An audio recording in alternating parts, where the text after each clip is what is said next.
So the question has been asked in AIPMT 2001. It says that a child is sitting on a swing. Its minimum and maximum heights from the ground 0.75 meters and 2 meters respectively. Its maximum speed will be. So what we're given with is that we have a swing, and when the child is playing on the swing or sitting on the swing, it reaches a minimum height and it reaches a maximum height. The minimum height that it reaches is 0.75 and the maximum height that it reaches is 2 meters. 0.75 meters and 2 meters.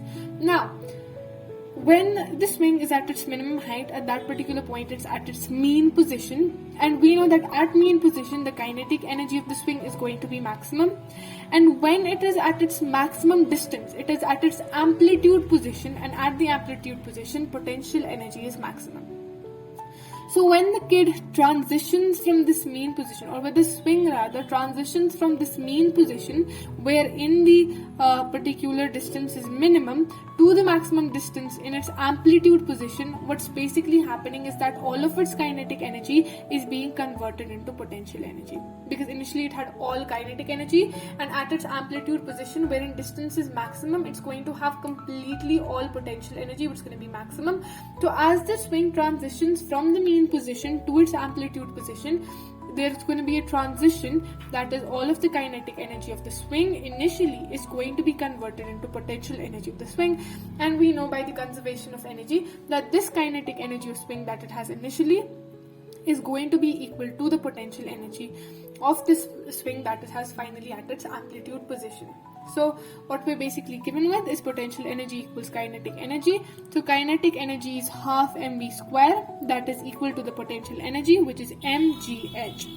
Now, kinetic energy, we have to find when will the velocity of the particular swing be maximum, and then we have to find the value of the maximum velocity. So we know that velocity is going to be maximum when kinetic energy is maximum. So the point at which kinetic energy is maximum, at that point we are going to have maximum velocity.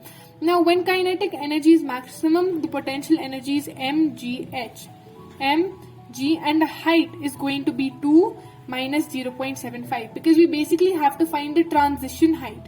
We are generally finding the change in energy from kinetic to potential. So initially they were both at 0.75 and 0.75. What is the height transition, or what is the height gained or height lost as it returns, as it comes from this potential energy point, as it comes from its amplitude to its mean position? What is the height that is lost by it? So that's obviously going to be 2 minus 0.75. And then it's going to have the maximum kinetic energy at that particular point when it transitions from this position to this position at its mean position. That's going to be half mv square. We transfer the 2 from here to here, so we have 2 mg, 2 minus 0.5 equals mv square. So basically when the swing transitions from this point over here to this point over here, the potential energy is equal to mg and the height lost, that is 2 minus 0.5, and that's going to be equal to its maximum kinetic energy, that is half mv square. We have to find v, which will be its maximum speed.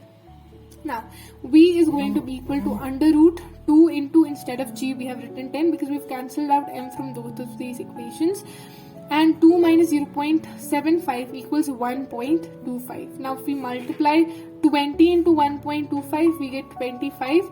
So the maximum velocity is when kinetic energy is maximum, that is equal to under root 25 or 5 meter per second. So the child will have, or the swing will have its maximum velocity at its mean position, and that maximum velocity is going to be 5 meter per second.